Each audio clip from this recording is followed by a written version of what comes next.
Everyone is distracted. Most people sit behind screens, numbing themselves from the lives they hate.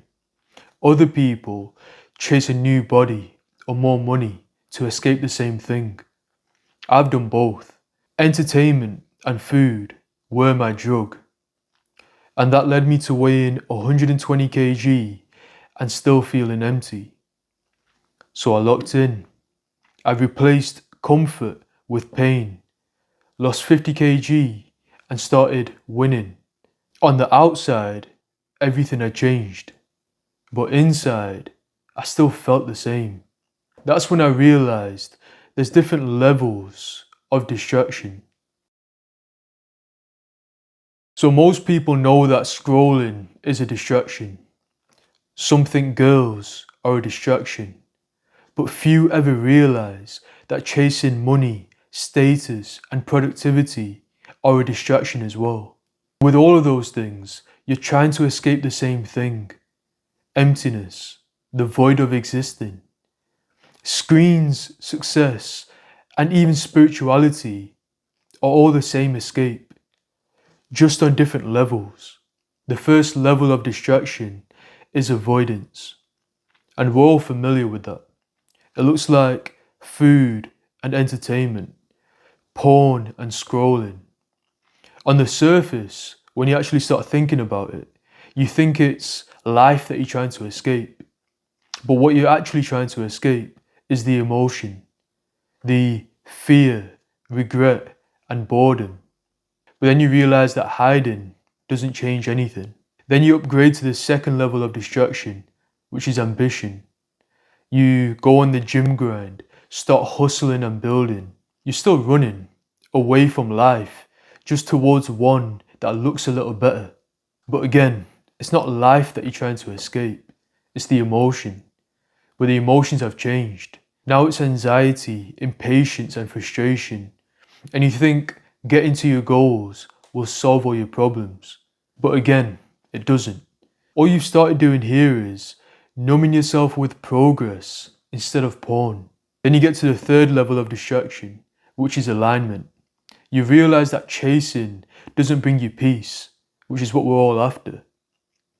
So you start speaking about values, balance, and purpose. You sound more mature, you sound enlightened, but you're still not at peace because you're trying to chase it. And you can't be at peace when you're still chasing it. So it's not about leveling up, upgrading, or getting better. It's learning how to sit with reality without reaching for an escape. When you stop chasing, you're forced to face yourself. There's no dopamine, no noise, no numbers, just you and everything you've buried. Boredom returns, loneliness gets louder, regret gets stronger, and then you reach for escapes again. You'll listen to music for connection, chase numbers for confidence, hit the gym to self-improve.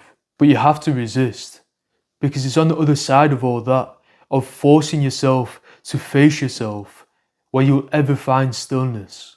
Practically, you become still through using no entertainment, finding times of solitude and reflection. No entertainment looks like cutting Instagram, Netflix, and Spotify.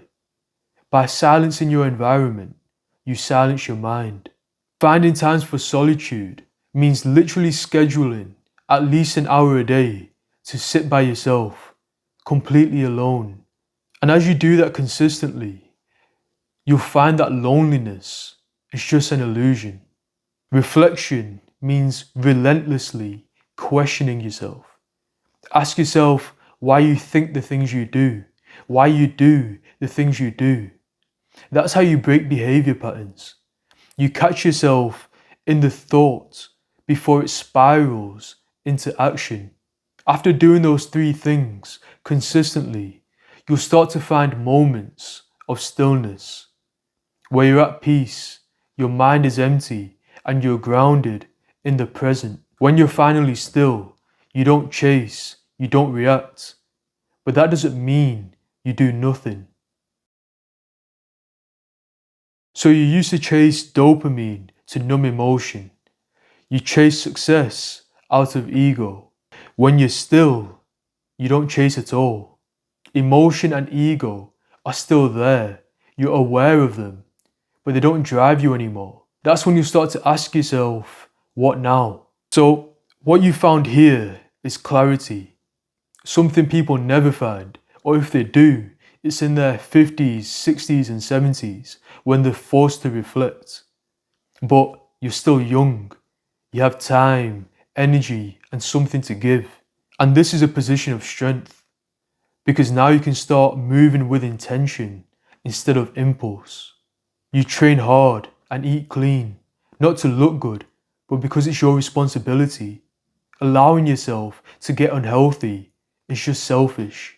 You work, build, create, not to gain status, but to serve others, whether it's your family or the world. You connect and socialize, not for validation, but for impact. This level of clarity you have now will have a positive influence on others. Alignment looks boring. It's not fast, flashy, or fun, but it's clean, it's consistent, and it compounds. You don't chase numbers, but you grow. You don't seek attention, but you lead. You don't try to be disciplined, you just are. You've got to a point now where you're not trying to be someone. You've just returned to being yourself. Distraction isn't just your phone, it's the thoughts in your head, the goals you chase without questioning why. Most people never stop running. They either numb themselves or try to hide the escape with ambition. But peace isn't found in progress, it's found in stillness. It's found in choosing action from clarity, not impulse. So stop running, face yourself, and then move. Not to become someone, but because you finally returned to who you are. Most men will never stop running. The few who do will change everything.